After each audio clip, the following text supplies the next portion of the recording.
نیمی از یک مترسک با نیمی از یک بدن با هم پیوند خوردن تا پیکر من شدن.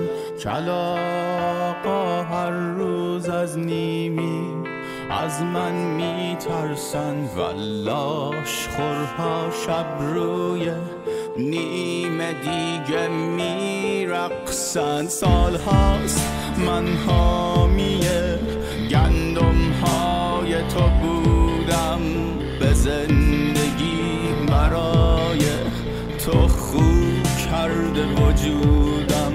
تو از کلبه اون دور هر صبح با لبخندی و پیش از خواب هر شب پنجره رو میبندی و من با شیاطین تا صبح میجنگیدم و هر بار پیش از صبح بغضم رو میبلیدم. و تو درست به کسی زندگی تو مدیونی که مدت هاست از اون هیچ چیزی نمیدونی.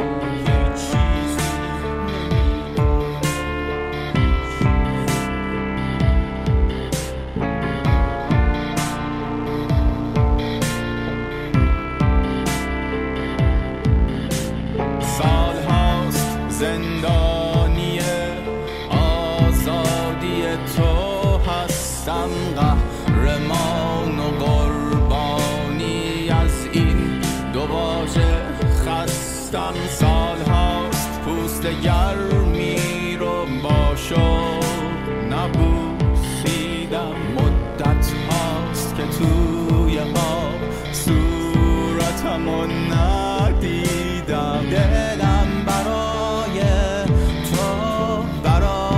تو از نزدیک تنگ، برای نفس تو یه گوشه تاریک.